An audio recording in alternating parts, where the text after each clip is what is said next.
নমস্কার বন্ধুরা, আমাদের প্রচেষ্টা ইউটিউব চ্যানেলে তোমাদেরকে স্বাগত। তো আজকে বায়োলজির ক্লাসে আমি যে বিষয়টি প্রধানত আলোচনা করতে চলেছি সেটি হলো অ্যামিনো অ্যাসিড আর এর পেপটাইড বন্ডের স্ট্রাকচার কীরকম ভাবে তৈরি হয়। তো এখানে প্রথমত একটা কথা বলে রাখি তোমাদেরকে যে মনে করো এই প্রোটিনটা কিন্তু আমাদের এই বিশেষত সমস্ত ক্লাসের জন্য, বা শুধু ক্লাস নয়, সমস্ত পুরো বায়োলজিক্যাল সিস্টেমে এই প্রোটিনের একটা বিশাল গুরুত্ব রয়েছে। এর আগের দিনে আমরা যখন বলেছিলাম ইন্ট্রোডাকশন টু বায়োলজি এর ক্লাসে যে একটা কথা দেখবে, আমাদের সমস্ত বায়োলজিক্যাল অ্যাক্টিভিটি বেসিক্যালি নিয়ন্ত্রিত হচ্ছে এই প্রোটিন দ্বারা। ধরে নাও কোনো একটা এনজাইমেটিক অ্যাকশন বা উৎসেচকের ক্রিয়া, সেটা নিয়ন্ত্রণ করছে একটা প্রোটিন, বা কোনো একটা কোষের মধ্যে কোনো একটা কাজ, মনে করো সেলের মধ্যে কোনো একটা protein transport, not only protein transport, any transport, সেগুলো রেগুলেট হচ্ছে প্রোটিন দ্বারা। যে কোনো কাজ, আমাদের মেটাবলিক অ্যাক্টিভিটি, প্রত্যেকটি এনজাইম এক একটি প্রোটিন। আবার দেখো আমরা যে হাঁটছি, দৌড়াচ্ছি, এগুলো সেই মাসেলের কাজ, মাসেলের সাহায্যে। এই মাসেলও কিন্তু অ্যাকচুয়ালি প্রোটিন নিয়েই তৈরি হয়েছে। এখন আমি প্রোটিন জিনিসটা জানার জন্য তোমাদেরকে প্রথমেই যেটা জানতে হবে সেটা হলো কি না, অ্যামাইনো অ্যাসিড। কারণ তোমরা জানো অ্যামাইনো অ্যাসিড হলো প্রোটিনের ইউনিট, অর্থাৎ প্রত্যেকটি অ্যামাইনো অ্যাসিড পর পর পর পর একটা চেনের আকারে সজ্জিত হয়ে একটা প্রথমত একটা পেপটাইড অর্থাৎ পলিপেপটাইড স্ট্রাকচার তৈরি করে, তারপর তারা বিভিন্ন প্রসেসিং এর মাধ্যমে আলটিমেট প্রোটিনের সৃষ্টি করে, অর্থাৎ একটা ফাংশনাল প্রোটিন তৈরি করে। এখন আগের দিন ক্লাসে আমি আরো একটা খুব গুরুত্বপূর্ণ জিনিস তোমাদের কাছে ডিসকাস করেছি, সেটা হলো বেসিক্যালি কিনা সেন্ট্রাল ডগমা অফ বায়োলজি। তোমরা সবাই জানো সেটা কি, আমি বলেছিলাম সেটা হলো, মনে করো এই একটা ডিএনএ, আমার এই একটা ডিএনএ থেকে রেপ্লিকেশন হয়ে আবার তৈরি হচ্ছে একটা ডিএনএ, সেম কপি, সেটা প্রত্যেকবার সেল ডিভিশনের সময়। আর ডিএনএ থেকে ট্রান্সক্রিপশন হয়ে হচ্ছে আরএনএ, আর আরএনএ থেকে তৈরি হচ্ছে কিনা একটা আমার প্রোটিন, সেটা একটা কোষের ফান্ডামেন্টাল জিনিস। এখন এই পুরো ব্যাপারটাকে আমরা কি বলতে পারি না, সেন্ট্রাল ডগমা অফ বায়োলজি। এখন এই ব্যাপারটাকে আমি আরেকটু ডিটেলে যাচ্ছি, আমি পরে পরে এর পুরো ডিটেলসে তোমাদেরকে সমস্ত ব্যাপারটা ডিসকাস করব। কিন্তু এখন আমরা যেটা করছি কিনা, কিভাবে অ্যামাইনো অ্যাসিডগুলো সজ্জিত হয়, আর একটা জিন অর্থাৎ একটা ডিএনএ সেগমেন্ট কিভাবে সেই ইনফরমেশনটাকে অ্যাকচুয়ালি পরিবাহিত করে যাতে করে কিনা একটা সুন্দর প্রোটিন তৈরি হতে পারে। তো ধরে নাও আমার এইটা হলো একটা ডিএনএ, যেখানে তোমরা জানো ডিএনএ সাধারণত ডাবল স্ট্র্যান্ড নিয়ে তৈরি, যার এ প্রান্তে আছে 5 প্রাইম 3 প্রাইম 3 প্রাইম 5 প্রাইম। এখন ধরে নাও এর মধ্যে আমরা আগের দিনে আরো একটা কথা বলেছিলাম, এগুলো নাইট্রোজেন বেস নিয়ে তৈরি। ধরো এখানে নাইট্রোজেন বেসগুলি হলো সিজিটি, সিসিটি, টিসিএ। তোমরা সবাই জানো সি এর কমপ্লিমেন্টারি হলো জি, জি এর কমপ্লিমেন্টারি সি, টি এর কমপ্লিমেন্টারি এ, সি এর কমপ্লিমেন্টারি জি। তো এইভাবে একটা ডিএনএ পুরো স্ট্র্যান্ড আমার তৈরি হয়েছে। এখন প্রত্যেকবার সেল ডিভিশনের সময় কি হবে আমরা জানি না, যে রেপ্লিকেশন প্রসেস সেটা একটা সেমি কনজারভেটিভ প্রসেস। এখানে কি হয় না, এই ডিএনএ থেকে আবার একটা পুনরায় একই স্ট্র্যান্ড রেপ্লিকেট হবে, তৈরি হবে। কিন্তু প্রশ্নটা হলো প্রোটিন যখন তৈরি হয় তখন কি হলো না, তখন তো সেল ডিভিশনের আগে, সেল ডিভিশনের মনে করো সেটা তো সেল ডিভিশনের সময় হয় না, তখন কি হয়, এই একটা ডিএনএ থেকে ট্রান্সক্রিপশন হলো, সেখান থেকে তৈরি হলো একটা আরএনএ। এটা দেখতেই পাচ্ছ আরএনএ সিঙ্গেল স্ট্র্যান্ডেড, তো এটা হলো কিনা আমার আরএনএ। এখন এই আরএনএ তে মনে করো এরকম বেসগুলি আমার রেপ্লিকেট হয়ে এসেছে কোন একটি ডিএনএ থেকে। এবারে এই আমার আরএনএ তে প্রত্যেকটি অ্যামিনো অ্যাসিড কিভাবে কোড হয় যদি দেখো না, মনে করো জিসিএ, জিজিএ, এজিইউ, এটা আমার হলো কিনা একটা আরএনএ এর মধ্যে থাকা বেস, নাইট্রোজেন বেস। এবারে যখন তোমরা জেনেটিক কোড যখন আমি পড়াবো তখন আরো একটা জিনিস তোমরা দেখবে কিনা, প্রত্যেক 3টি নিউক্লিওটাইড এক একটি কোডন হিসাবে কাজ করে, এবং সেই প্রত্যেক কোডন অর্থাৎ এক একটি কোডন এক একটি পার্টিকুলার অ্যামিনো অ্যাসিডকে কোড করে। এখন এর মধ্যে অনেক ডিটেলস ব্যাপার রয়েছে যেগুলো আমি পরে ডিসকাস করব। তো ধরে নাও এখানে আমার জিসিএ, এটা কোড করছে অ্যালানিন নামক একটি অ্যামিনো অ্যাসিডকে, জিজিএ এটি কোড করছে গ্লাইসিনকে, এজিইউ এটি কোড করছে সেরিনকে। এভাবে অনেক থাকতে পারে, আমি জাস্ট এক্সাম্পল অর্থাৎ অ্যামিনো অ্যাসিড বোঝার জন্য মনে করো আমার এই অ্যামিনো অ্যাসিডগুলি এখান থেকে কোড হয়ে এলো। এখন এই অ্যামাইনো অ্যাসিডগুলি পরপর কিভাবে নিজেদের সঙ্গে যুক্ত হবে কি বন্ডের মাধ্যমে, সেটাই হচ্ছে পেপটাইড বন্ড। তো সেই ব্যাপারটুকু বোঝানোর জন্য আমি এটা বলছি যে অ্যালানিন, গ্লাইসিন, সেরিন। এখন আমি একটা অ্যামাইনো অ্যাসিডের মধ্যে আসি। দেখো, মনে করো কোনো একটা অ্যামাইনো অ্যাসিড, তো সেই অ্যামাইনো অ্যাসিডের স্ট্রাকচার আমি একদিন একটা ডিটেলসে মোটামুটি একটা স্ট্রাকচার বলেছি, আজকে আমি আরো ডিটেলসে বলবো সেটা। কিন্তু একটা অ্যামাইনো অ্যাসিড বেসিক্যালি তোমরা জানো, তো এই অ্যামাইনো অ্যাসিড কতগুলো আছে না, অ্যামাইনো অ্যাসিড আছে টোটাল 20 অ্যামিনো অ্যাসিড। এই 20টি অ্যামিনো অ্যাসিড হলো standard amino acid, 20 standard amino acid is there. এখন এই 20 অ্যামিনো অ্যাসিড কিভাবে, অর্থাৎ আমি এখানে বলে রাখি, তোমরা কোনো একটি স্ট্যান্ডার্ড বই ফলো করো, অর্থাৎ ধরে নাও লেলিঞ্জার্স বায়োকেমিস্ট্রি বা যে কোনো একটা বই, ইভেন তোমরা ইন্টারনেটকেও এর জন্য রেফার করতে পারো। এই 20টা অ্যামিনো অ্যাসিডের নাম এবং তাদের স্ট্রাকচার তোমরা দেখে নাও, কারণ এখানে 20টা অ্যামিনো অ্যাসিডের স্ট্রাকচার আঁকা সম্ভব নয়, আমি তাই তোমাদেরকে বলছি কোনো একটা বইকে রেফার করো। এখন আমি বলি, এই অ্যামাইনো অ্যাসিডগুলো তোমরা যদি দেখো, তার মধ্যে সবচাইতে সিম্পলেস্ট কি না, সব থেকে সিম্পলেস্ট হলো আমার গ্লাইসিন। সব থেকে সিম্পলেস্ট হলো গ্লাইসিন, কিনা আমাদের সব থেকে সিম্পলেস্ট অ্যামাইনো অ্যাসিড হলো গ্লাইসিন। এখন সেই গ্লাইসিনের স্ট্রাকচারটা যদি তোমরা দেখো না, কি না, একটা সেন্ট্রাল কার্বন অ্যাটম, এই কার্বন অ্যাটমের এই পাশে আছে আর, অর্থাৎ জানো তোমরা আর মানে অ্যালকিল গ্রুপ, COO মাইনাস এই পাশে রয়েছে ডান দিকে, অর্থাৎ কার্বক্সিল গ্রুপ, এই পাশে আছে অ্যামাইনো গ্রুপ, আর এই পাশে আছে হাইড্রোজেন। এখন আমি যদি এই সিম্পল এই আর গ্রুপটা, অর্থাৎ অ্যালকিল গ্রুপটা যদি একটা হাইড্রোজেন দিয়ে রিপ্লেস করে দিই, তাহলে কি হয়ে গেল, এটা হয়ে গেল গ্লাইসিন। এখন তো এটা সব থেকে সিম্পল, কিন্তু তোমরা জানো সব থেকে সিম্পল অ্যালকিল গ্রুপ কি না, CH3 অর্থাৎ মিথাইল গ্রুপ। আমি যদি এই হাইড্রোজেনটাকে আবার মনে করো একটা মিথাইল গ্রুপ দিয়ে রিপ্লেস করলাম, এটা হয়ে গেল অ্যালানিন। ঠিক আছে, তো গ্লাইসিন, অ্যালানিন, এইভাবে অনেক আমার অ্যামিনো অ্যাসিড রয়েছে। কিন্তু শুধু অ্যামাইনো অ্যাসিডের মধ্যে কয়েকগুলো স্পেসিফিক, অর্থাৎ কিছু স্পেসিফিসিটি তোমাদেরকে জানতে হবে, তো যেগুলো আমি বলে দিচ্ছি, তোমরা এগুলো একটু ইন্টারনেটে রেফার করবে। যেমন ফর এক্সাম্পল অ্যালানিন, গ্লাইসিন, এগুলো তো গেল, এগুলো সিম্পল অ্যামাইনো অ্যাসিড। কিন্তু মনে করো এরপরে রয়েছে যেগুলো অ্যারোমেটিক অ্যামাইনো অ্যাসিড। কি কি সেগুলো? মনে করো ফিনাইল অ্যালানিন, টাইরোসিন, এগুলো। বা এই জিনিসগুলো তোমাকে একটা কথা বলি, মনে করো ফিনাইল অ্যালানিন, এটা কি হবে না, ফিনাইল অ্যালানিনের স্ট্রাকচারটা যদি তোমরা দেখো, তাহলে এই অ্যালানিনের একটা হাইড্রোজেনকে যদি আমি ফিনাইল গ্রুপ দিয়ে রিপ্লেস করি, ফিনাইল গ্রুপ, জাস্ট একটা ফিনাইল গ্রুপ দিয়ে রিপ্লেস করলে এটা হয়ে গেল ফিনাইল অ্যালানিন। জাস্ট এইভাবে এগুলো এগোতে থাকে। এখন অনেক অ্যামাইনো অ্যাসিড রয়েছে যেগুলো কিনা জাস্ট অ্যামাইনো অ্যাসিড, কিন্তু সেখানে কিছু পোলার গ্রুপ রয়েছে। ফর এক্সাম্পল সেরিন, এই সেরিনে তোমরা যদি দেখো একটা OH গ্রুপ রয়েছে। তো বেশিরভাগ যেগুলো অ্যাকচুয়ালি কিন্তু কোনো পজিটিভলি বা নেগেটিভলি চার্জ অ্যামাইনো অ্যাসিড নয়, কিন্তু সেগুলো পোলার অ্যামাইনো অ্যাসিড হিসাবে কাজ করে। তোমরা যদি সেগুলো দেখো, তো সেখানে দেখবে কিনা এই যে মনে করো টাইরোসিনের মধ্যেও একটা OH গ্রুপ আছে। আমি যদি এখানে একটা OH গ্রুপ লাগিয়ে দিই, তো সেটা হয়ে যাবে টাইরোসিন। ঠিক আছে, তো এইভাবে যদি তোমরা দেখো যে প্রত্যেকটা অ্যামাইনো অ্যাসিড যেগুলো কিনা পোলার গ্রুপ ক্যারি করে, সেগুলো বেসিক্যালি একটা OH গ্রুপ অর্থাৎ একটা হাইড্রক্সিল গ্রুপ অথবা একটা CONH2 গ্রুপ ক্যারি করছে। এখানে এরকম 6-7টা অ্যামাইনো অ্যাসিড আছে যেগুলো তোমরা কোনো একটা বই দেখে ফলো করবে। যদি কোনো বিশেষ কোনো প্রবলেম তোমাদের মনে হয়, তো সেক্ষেত্রে তোমরা আমাদেরকে কমেন্ট সেকশনে জানাবে, আমরা অবশ্যই এর জন্য ভিডিও বানাবো। কিন্তু আরেকটা স্পেসিফিক জিনিস তোমাদেরকে জানতে হবে, যেটা কিনা এই 20টা অ্যামাইনো অ্যাসিডের মধ্যে, অর্থাৎ 20 অ্যামিনো অ্যাসিডের মধ্যে কিছু অ্যামাইনো অ্যাসিড আছে যেগুলো পজিটিভলি চার্জ, কিছু আছে যেগুলো নেগেটিভলি চার্জ। এই পজিটিভলি চার্জ অ্যামাইনো অ্যাসিডগুলি হলো, মনে করো বলছি আমি, লাইসিন, আর্জিনিন, হিস্টিডিন। এগুলো সাংকেতিক নাম, তোমাদেরকে কিন্তু এই নামগুলো মনে রাখতে হবে। কে মিন্স লাইসিন,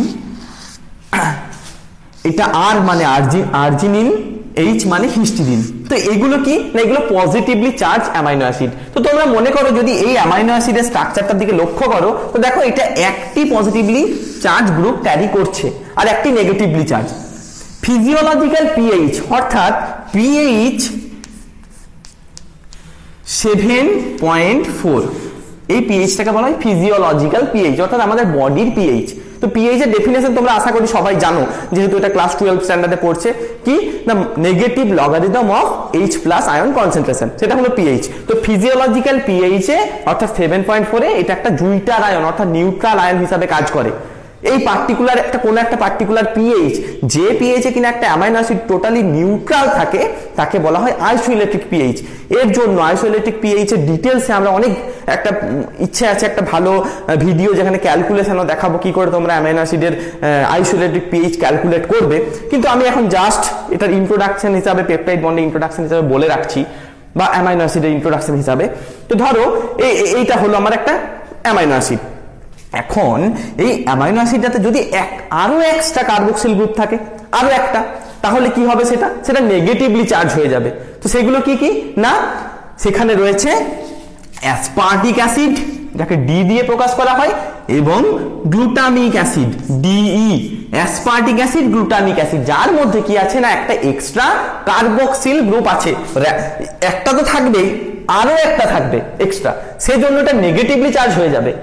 আর এই যে কে আর এইচ অর্থাৎ লাইসিন, আর্জিনিন, হিস্টিডিন, এগুলোকে আমরা কি বললাম, এগুলো হচ্ছে পজিটিভলি চার্জ, এগুলো পজিটিভলি চার্জ, আর এই দুটো নেগেটিভলি চার্জ। তাহলে পজিটিভলি চার্জ হতে গেলে কি হতে হবে না, পজিটিভলি চার্জ হতে গেলে এই যে আমার অ্যামাইনো অ্যাসিডটা রয়েছে এর সাথে যদি আরো একটা অ্যামাইনো গ্রুপ থাকে, আমরা জানি অ্যামাইনো গ্রুপ কি পজিটিভলি চার্জ, তো এর সাথে যদি আর একটা এক্সট্রা, মনে করো ফর এক্সাম্পল দেখাচ্ছি আমি,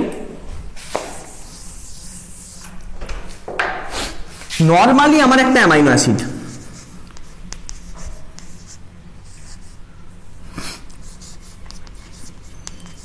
এর মধ্যে আমরা জানি কি নরমালি একটা অ্যামাইনো গ্রুপ থাকে আর একটা কার্বক্সিল গ্রুপ থাকে।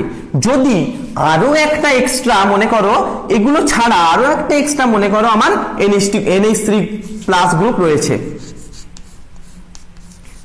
তাহলে হয়ে গেল এই অ্যামিনো অ্যাসিডটি পজিটিভলি চার্জ। যদি এই অ্যামাইনো গ্রুপটা বাদ দিয়ে যদি এখানে একটি কার্বক্সিল গ্রুপ থাকে, তাহলে এটি হয়ে গেল আমার নেগেটিভলি চার্জ।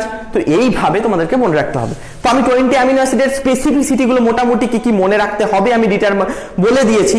আর একটা জিনিস খুব ইম্পর্টেন্ট, সেটা হলো কি না একটা specific sulphur containing amino acid কি না, এই 20 অ্যামিনো অ্যাসিডের মধ্যে একটা অ্যামাইনো অ্যাসিড রয়েছে যেটা হলো সালফার কন্টেনিং অ্যামাইনো অ্যাসিড, যেটাকে বলা হয় জেনারেলি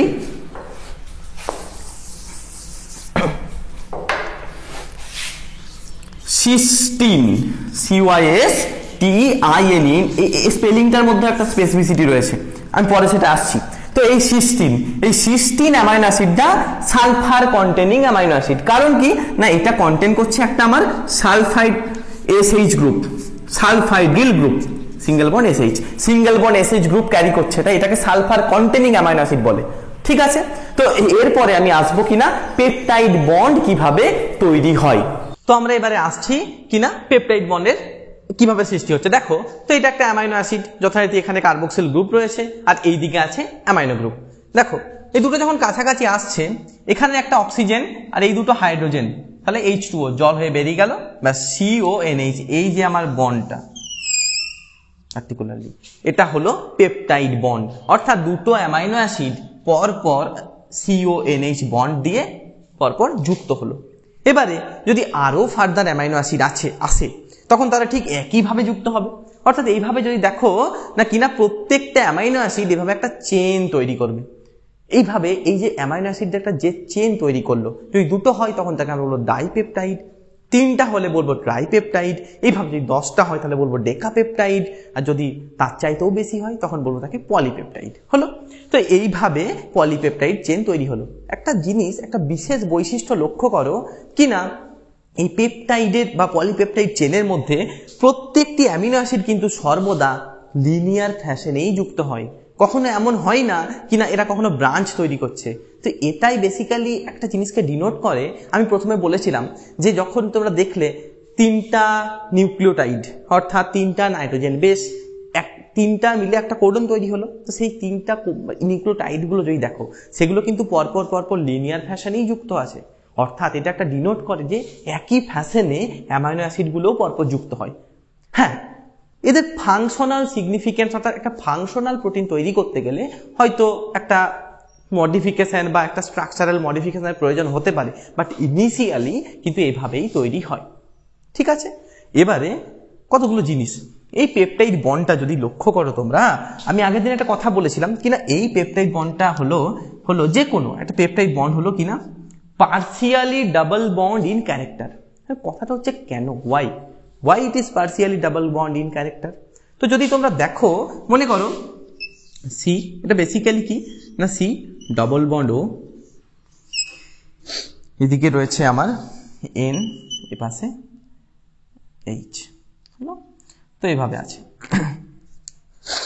ঠিক আছে, আমি হ্যাঁ, তো এবারে এই বন্ডটার মধ্যে যদি তুমি একটা জিনিস লক্ষ্য করো কিনা, why it is partially double bond, না এই বন্ড লেন্থটা যদি কোনো, এটা সিএন, এই কার্বন নাইট্রোজেন বন্ডটা যদি একটা ডাবল বন্ড হতো, তাহলে এর ডিস্টেন্স হতো 1.2 approximately 1.29 angstrom in case of double bond. যদি এটা ডাবল, যদি সি কার্বন নাইট্রোজেন বন্ডটা ডাবল বন্ড হতো। এখন যদি এটা সিঙ্গেল বন্ড হতো, তাহলে এর ডিস্টেন্স হতো 1.40 অ্যাংস্ট্রম, যদি সিঙ্গেল বন্ড। কিন্তু দেখা যায় এই পেপটাইড বন্ডের লেন্থ হলো 1.33 অ্যাংস্ট্রম। এটা কি প্রুভ করে? এটা প্রুভ করে যে এটা না সিঙ্গেল বন্ড না ডাবল বন্ড, তো partially double bond in character. তো এটা কিভাবে স্টেবিলাইজ হয়? তো এই স্টেবিলাইজেশন ব্যাপারটা যদি তোমরা লক্ষ্য করো, তো এটা বেসিক্যালি তোমরা হয়তো 12-এ অনেকেই জানো ব্যাপারটা, যে রেজোনেন্স। কেমিস্ট্রিতে একটা ব্যাপার আছে রেজোনেন্স। তো রেজোনেন্স হলে কি হবে? আমরা জানি নাইট্রোজেনের লোন পেয়ার আছে, এই নাইট্রোজেনের লোন পেয়ারটা কি হবে না, এখান থেকে এখানে আসবে, আর এখান থেকে এটা যে এখানে অক্সিজেনের মাথায় নেগেটিভ চার্জ তৈরি করবে। এই দুটো লোন পেয়ার এখানে এসে তৈরি করলো একটা, এখানে ডবল বন্ড হয়ে যাবে সেক্ষেত্রে, তখন এটা আর এটা ওখানে যে নেগেটিভ চার্জ। তো এইভাবে কি হয় না, এই পেপটাইড বন্ডের মধ্যে সব সময়তে একটা, মানে এই দুটো যে স্ট্রাকচার, এই রেজোনেন্স এর মাধ্যমে যে দুটো স্ট্রাকচার তৈরি হয়, তার মধ্যে একটা ইকুইলিব্রিয়াম সবসময় এক্সিস্ট করে। তো সেই জন্যই সেই ইকুইলিব্রিয়াম স্টেটে এর বন্ড লেন্থ হয় 1.33 অ্যাংস্ট্রম, আর এটা তখন partially double bond in character হিসাবেই এখানে স্টেবিলাইজ হয়। তো এবারে একটা জিনিস আমি প্রথমেই তোমাদেরকে বলেছিলাম, সিস্টিন হলো কিনা একটা সালফার কন্টেনিং অ্যামাইনো অ্যাসিড, যার স্পেলিংটা কি না CYSTEINE, সিস্টিন। এই সিস্টিনটা হলো একটা সালফার কন্টেনিং অ্যামাইনো অ্যাসিড, কারণ তোমরা লক্ষ্য করছো কিনা এখানে রয়েছে আমাদের সালফাইড্রিল গ্রুপ। এখন এটা কেন এত গুরুত্বপূর্ণ? কারণ এই সিস্টিন যদি কোনো একটা অ্যামাইনো অ্যাসিড অর্থাৎ একটা পেপটাইড চেনে থাকে, তো কি CONH দিয়েই অর্থাৎ সবসময় পেপটাইড বন্ড করেই অ্যামাইনো অ্যাসিডের সঙ্গে অ্যামাইনো অ্যাসিডের কানেকশন হবে। এখন মনে করো তোমার এটা একটা পেপটাইড চেন আর এটা একটা পেপটাইড চেন, অর্থাৎ এটা একটা পলিপেপটাইড, এটা একটা পলিপেপটাইড। তো এই দুটো পরস্পরের সঙ্গে কানেকশন করতে চাই, আমার দুটো পেপটাইড চেন, এটা একটা এটা একটা, এই দুটো পরস্পরের সঙ্গে কানেকশন করতে চাই। এরা কিভাবে করবে? তো যদি মনে করো এখানে আমার একটা সিস্টিন গ্রুপ রয়েছে, সিস্টিন অ্যামাইনো অ্যাসিড, এখানে আমার একটা সিস্টিন অ্যামাইনো অ্যাসিড আছে, এখানেও একটা রয়েছে, ঠিক আছে। তো এই যে মনে করো একটা পেপটাইডের এই যে এখানে একটা সিস্টিন, এখানে একটা সিস্টিন গ্রুপ, এই দুটো সিস্টিন গ্রুপ কি করতে পারে না, পরস্পরে তুমি দেখেছো এখানে কি আছে, সালফাইডাল গ্রুপ আছে। তো এরা কি করতে পারে না, এরা এখানে এই সালফাইডাল গ্রুপগুলোর অক্সিডেশন হতে পারে। তো যদি অক্সিডেশন হয় সেক্ষেত্রে কি হবে না, মনে করো আমার একটা অক্সিজেন একটা রেডিক্যাল, এখান থেকে কি হবে এসে না, এখান থেকে তৈরি হয়ে যাবে আমার ওয়াটার, এই দুটো হাইড্রোজেন আর এই দুটো অ্যামাইনো অ্যাসিড সেই মুভমেন্টে, মনে করো ফর এক্সাম্পল এই একটা আমার অ্যামাইনো অ্যাসিড, এখানে এস গ্রুপটা রয়েছে, এখানে আবার এস, পুনরায় অ্যামাইনো অ্যাসিড, অর্থাৎ ডাইসালফাইড বন্ড তৈরি করে এই দুটো অ্যামাইনো অ্যাসিড পরপর যুক্ত হয়ে যাবে। সেই সময়তে কিন্তু এর স্পেলিংটা আর TEINE থাকবে না, তখন এর স্পেলিংটা হয়ে যাবে CYSTINE, সিস্টিন। তখন এই সিস্টিন যদি কোথাও লেখা থাকে, you have to understand that this is not a single cysteine, এটা হলো একটা ডাইসালফাইড বন্ড দ্বারা যুক্ত থাকা দুটো সিস্টিনকে বোঝানোর জন্য ব্যবহৃত হচ্ছে, ঠিক আছে। এবারে তোমাদেরকে একটা জিনিস আমি অনেক আগে মিস করে গেছি, যেটা আমি বলে দিতে চাই। দেখো সব সময় বাই কনভেনশন কি হয় কিনা এই অ্যামাইনো গ্রুপটা সর্বদা বাঁ দিকে থাকে, আর এইটা অর্থাৎ কার্বক্সিল গ্রুপটা সর্বদা ডান দিকে থাকে কার্বন অ্যাটমের। তাই যদি কোনো একটা পলিপেপটাইড চেনকে তোমরা যদি এইভাবে লক্ষ্য করো, তার এ পাশে অবশ্যই অ্যামাইনো গ্রুপ থাকবে আর এ পাশে অবশ্যই কার্বক্সিল গ্রুপ থাকবে। তাই এই বাঁ সাইডটাকে বলা হবে এন টার্মিনাল। কি বলা হবে এটাকে? N terminal. আর এই কার্বক্সিল গ্রুপ যেদিকটায় থাকবে, অর্থাৎ একটা পেপটাইড চেনের এ প্রান্তে আছে অ্যামাইনো গ্রুপ আর এই প্রান্তে আছে মনে করো কার্বক্সিল গ্রুপ, তো যে প্রান্তে কার্বক্সিল গ্রুপটা রয়েছে এই পাশটাকে বলা হবে সি টার্মিনাল। ওকে, হলো? এখন আর একটা খুব গুরুত্বপূর্ণ জিনিস আমরা কি দেখলাম, একটা কার্বন সেন্ট্রাল কার্বন অ্যাটম, এই কার্বনের এক পাশে কার্বক্সিল গ্রুপ এক পাশে অ্যামিনো গ্রুপ।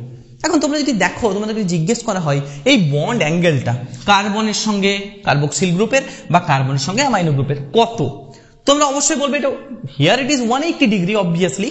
তো এখানে যদি এটা 180 ডিগ্রি হয়, কিন্তু যখন পেপটাইড চেন তৈরি করে ফেললো তখন কি সেটা সবসময় 180 ডিগ্রি থাকা সম্ভব? তা তো সম্ভব নয়, সবসময় নাও হতে পারে। ইভেন কোনো একটা স্ট্রাকচারাল যখন একটা ফাংশনাল প্রোটিন তৈরি হয় তখন কি হয় তোমরা জানো? আমি আগের দিনে আরো একটা কথা বলেছিলাম, প্রোটিন কিভাবে না primary structure, secondary structure, tertiary structure, এই সমস্ত স্ট্রাকচারাল মডিফিকেশনের সময় কোন কোন টরশন অ্যাঙ্গেলগুলো এখানে কোন রেঞ্জে এগুলো পসিবল আর কোন কোন রেঞ্জে পসিবল নয়। অর্থাৎ এর রেঞ্জটা অবভিয়াসলি 0 to 180 ডিগ্রি বা কোন একটা জায়গায় -180 হতে পারে, কিন্তু কথাটা হলো কিনা কোন কোন টরশন অ্যাঙ্গেলগুলো পসিবল বা নয়। তো যেগুলো পসিবল আর কোনগুলো পসিবল নয় এর উপরে একজন বিজ্ঞানী রামাচন্দ্রন একটা প্লট দিয়েছিলেন, যেটা রামাচন্দ্রন প্লট নামে পরিচিত। আমি সেই ব্যাপারেও একটা ভিডিও বানাবো, কিন্তু তোমাদের শুধু জানার জন্য অ্যামাইনো অ্যাসিড নিয়ে একটা জিনিস আমি বলে দিতে চাই কিনা, এই কার্বন অ্যাটমটা তোমরা যদি দেখো একটা কার্বনের ভ্যালেন্সি 4, তো যেহেতু একই কার্বন অ্যাটমের দুটো হাইড্রোজেন কিনা একটা কার্বক্সিল গ্রুপ নিয়ে আর একটা অ্যামাইনো গ্রুপ নিয়ে এখানে রিপ্লেস হয়ে গেছে, তো সেই জন্য এটা সবসময় প্রত্যেকটা 20 স্ট্যান্ডার্ড অ্যামাইনো অ্যাসিডকে বলা হয় কিনা আলফা অ্যামাইনো অ্যাসিড, আর এই কার্বন অ্যাটমটা হলো আলফা কার্বন অ্যাটম। হলো? এখন যদি এই বন্ড অ্যাঙ্গেলটা অর্থাৎ সি, এই C and C alpha, C alpha, এই বন্ড অ্যাঙ্গেলটাকে বলা হয় সাই, আর সি আর এন এখানে কার্বন আর নাইট্রোজেন, এই বন্ড অ্যাঙ্গেলটাকে বলা হয় ফাই। ওকে, যখন পেপটাইড বন্ড তৈরি হচ্ছে অর্থাৎ CONH, সেই অর্থাৎ পেপটাইড বন্ডের সি ডবল বন্ড ও দিকে NH, তো এই যে পেপটাইড বন্ড, এই পেপটাইড বন্ডটাকে চিহ্নিত করা হচ্ছে ওমেগা দিয়ে। ওকে, তো বোঝা গেল সি আলফাকে বলা হয় সাই, CN ফাই এবং পেপটাইড বন্ডকে বলা হয় ওমেগা। তো এইভাবে তৈরি হয়, এইভাবে বন্ড অ্যাঙ্গেলগুলোকে ডিনোট করা হয়। এখন কোনটা পসিবল না এ সম্পর্কে আমরা অবশ্যই ভিডিও আপলোড করব। তো এবারে আরো একটা খুব ইম্পর্টেন্ট জিনিস তোমাদেরকে যেটা জানতে হবে সেটা কি না, এই প্রত্যেকটা অ্যামাইনো অ্যাসিডের এভারেজ মলিকিউলার ওয়েট কত হতে পারে। এখন মলিকিউলার ওয়েট ব্যাপারটা কি হয়তো সবাই পড়ে এসেছো কিনা, কোনো একটা মনে করো আমি যদি বলি অ্যামাইনো অ্যাসিড, তো তার মাস একটা কার্বন অ্যাটমের 1/12 অংশের তুলনায় কত গুণ, 1/12 of a carbon atom, right?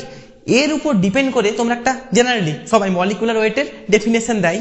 এখন মনে করো যদি দেখো আমাদের নেচারে যে সমস্ত প্রোটিনগুলো এক্সিস্ট করছে সেখানে বেশিরভাগই স্মল অ্যামিনো অ্যাসিডগুলোই থাকে, যাদের এভারেজ ধরে নেওয়া হয় কিনা molecular weight 128। Unless and until যদি কোথাও বলা থাকে কিনা অ্যামাইনো অ্যাসিডের পার্টিকুলার মলিকুলার ওয়েট, ততক্ষণ অবধি তোমাদেরকে এটাই ধরতে হবে কিনা একটা অ্যামাইনো অ্যাসিডের অর্থাৎ এভারেজ মলিকুলার ওয়েট 128। ওকে, 128। এবারে তোমরা যখন পেপটাইড বন্ড তৈরি হয় তখন মনে করো ফর এক্সাম্পল আমি বলছি অ্যালানিন, এখানে গ্লাইসিন, এখানে সেরিন, এইভাবে মনে করো আমার চেন দিয়ে তিনটা, ফর এক্সাম্পল এখানে আমার তিনটা একটা ট্রাইপেপটাইড, তো এর আমি মলিকুলার ওয়েট তোমাকে বের করতে বললাম। এটা কিভাবে আছে, এটা এটা চেনে আছে, লিনিয়ার ফ্যাশনে রয়েছে। তো যেহেতু এটা লিনিয়ার ফ্যাশনে রয়েছে, তাহলে এখানে কতগুলো পেপটাইড বন্ড আছে? 3টা অ্যামাইনো অ্যাসিড, বাট স্টিল এখানে পেপটাইড বন্ড আছে 1টি 2টি, তাই তো 2টি। তাহলে এই ট্রাইপেপটাইডটার যদি তোমাকে কেউ মলিকুলার ওয়েট বের করতে বলে, তুমি কি করবে? নাকি 128 multiplied by 3, 128 into 3 minus 2 into 18। এখন কথাটা হলো এখানে 18 দিয়ে আমি কেন বিয়োগ করব, কেন আমি মাইনাস করবো 18টা? তোমরা যদি লক্ষ্য করো না, আমি আগেই বলেছি প্রত্যেকটা অ্যামাইনো অ্যাসিড তৈরির সময় প্রত্যেকটা পেপটাইড বন্ড তৈরির সময় 1 মলিকিউল করে জল অর্থাৎ ওয়াটার বেরিয়ে যায়। CONH এই পেপটাইড বন্ডটা তৈরি হবার সময় এই সময়তে কি হয়? আমি দেখিয়েছি 1 মলিকিউল অফ ওয়াটার সবসময় বেরিয়ে যায়। তাহলে এখানে কতগুলো আছে? 2টো পেপটাইড বন্ড। তো 2টো পেপটাইড জন্য কতগুলো ওয়াটার মলিকিউল বেরোবে? অবভিয়াসলি 2টো। এখন ওয়াটার মলিকিউলের কত মলিকুলার ওয়েট হতে পারে কিনা আমরা জানি, অক্সিজেন 16 অ্যান্ড 2 হাইড্রোজেন, অর্থাৎ 2 into 1 2, অর্থাৎ একটা ওয়াটারের 18, রাইট? আমরা সেজন্য কি করলাম, টোটাল মলিকুলার ওয়েট 128 into 3। সেখান থেকে যেহেতু এখানে দুটো, যেহেতু এটা লিনিয়ার চেন, যেহেতু একটা চেন আকারে রয়েছে, সেই জন্য 3টা অ্যামাইনো অ্যাসিডের জন্য 2টো পেপটাইড বন্ড তৈরি হয়েছে, তাই 2টো আমি বের করে দিলাম ওয়াটার মলিকিউলের মলিকুলার ওয়েট। এখান থেকে আমরা অবভিয়াসলি, তোমরা এই ক্যালকুলেশনটা করতে পারবে, এখান থেকে তোমরা পেয়ে যাবে এর কত মলিকুলার ওয়েট হচ্ছে।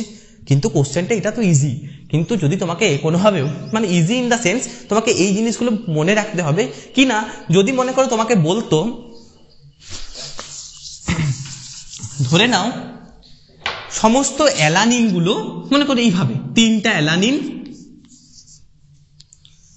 বা মনে করো এই জিনিসটাই অ্যালানিন, এখানে আছে তোমার গ্লাইসিন, এখানে আছে তোমার ফর এক্সাম্পল সেরিন, আমি ধরেছি সেরিন।